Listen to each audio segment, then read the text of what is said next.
welcome again sa atong live stream.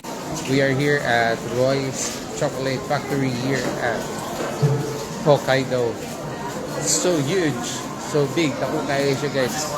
So, morning product niya. Kaganihan ang video ko. Watch for the video that I'll be uploading at the airport while waiting for our flight back to Manila. So, daghan kayo makita ni mo diri guys. Ang process ilahang gipakita gyud. This is a tour that you must visit once you are in Hokkaido, and you will see how the chocolates are done from planting to harvesting, fermenting, the process of cleaning it up and then turning it into chocolate butter, and then from the butter they are going to make that into different types of chocolate products, biscuits, chocolate bars, round bars, and whatever have you used.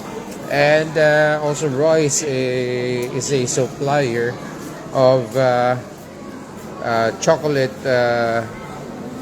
raw chocolate to other chocolate companies like Cadbury, even Tootsie Roll is there. Dugay na kayo no in the market making kiddie chocolates, and I've eaten that one of my favorite when I was a kid.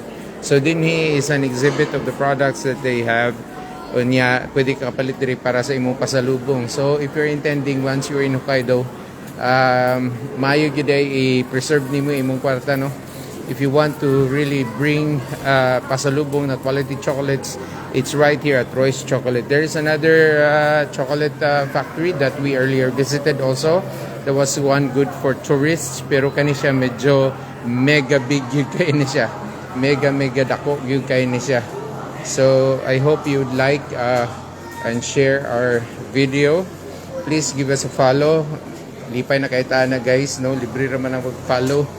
But we're building a community of people who like to travel, and the live streams that I'm giving of real-time travels can give you ideas of where to go, and you may hit me a message there in the comment section below if there are some other questions you'd like to ask about travels to Hokkaido or Japan. And up na pod sa ito ang system is the bookings for Boracay, Bacolod, Iloilo, Cebu, Bohol.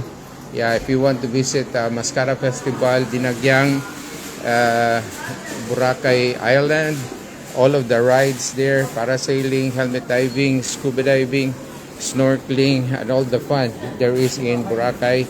You may book it with us, Exciting PH Travel Corp or My Exciting Philippines. Please do like our Facebook page, Biyahe Tayo, for more travel guides, travel gears and gadget reviews, so that you will be informed.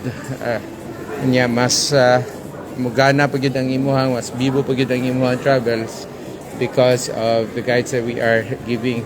So thank you guys for tuning in. Please share this video, and I'll see you at the airport. Yeah, let me enjoy my tour as well. I am Jazz of Biyahe Tayo. Please like and follow again and subscribe. Bye-bye.